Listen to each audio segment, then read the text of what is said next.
So a few of you guys were asking about how I built this, so I figured I'd do a quick video to show you how the control circuit works, as well as a general idea of the fab work involved. I've sold the car, but I still have the mount, so we can still take a look. Let's start with the circuit. I realized the wiring's a bit messy. I didn't know I'd need a delay circuit until after this was all installed. I went back and had to scab it in after the fact. So what you're looking at is a bit different than the drawing. I redesigned it when I was making this video. It solves some issues that the original wiring had. The main issue would have been if one relay failed, there was a potential for a dead short.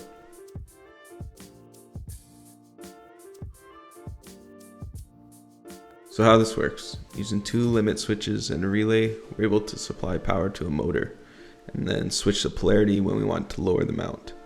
When the relay coil is energized, the polarity to the motor is switched, and the mount moves up until it hits the high limit switch.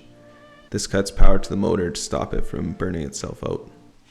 When the coil de-energizes, the polarity switches and the mount moves down until it hits the low limit. I had to add a delay circuit because the 12-volt switch signal in the car will actually cut out when you start the car. This causes the relay to rapidly switch a few times.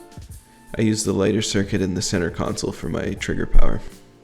The delay circuit acts as an off delay timer and will keep the mount elevated for about 10 seconds after you cut power to the circuit. I won't go into details on how that was made. There's plenty of videos of that on YouTube, but you can also buy them on Amazon for about 10 bucks if you don't want to solder.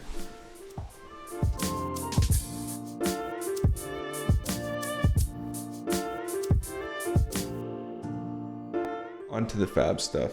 The main piece of this was a side slider kit from Soundman Car Audio.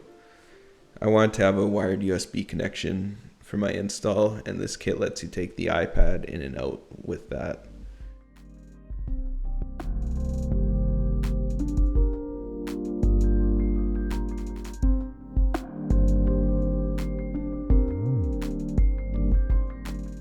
I used a 90-degree connector they used to sell. Now I believe they make a 180-degree connector. That should work too.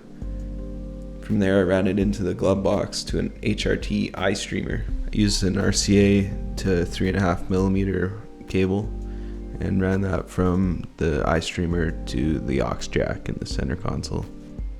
Now they also make a float mount kit that would use a Bluetooth connection. So all you have to do is get a Bluetooth receiver and run it into the aux jack. I bought a used nav set on eBay to install this.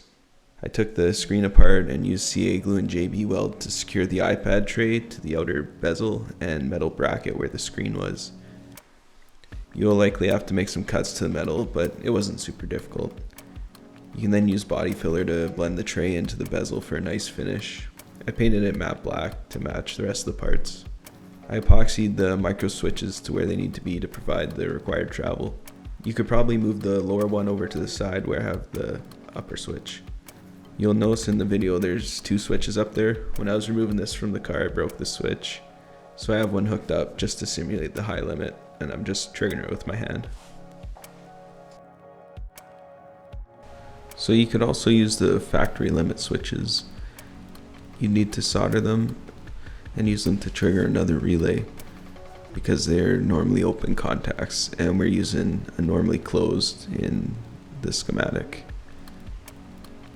Here's where the switches hit on the frame. If you have a nav system, this may be able to tie into your system. I'm not sure, I had a base model. And here's the motor that we're controlling. If you guys have any questions, go ahead and comment and I'll try and get back to you. I don't have the car anymore, so I might not be able to get too specific, but I'll give it a shot. Thanks for watching.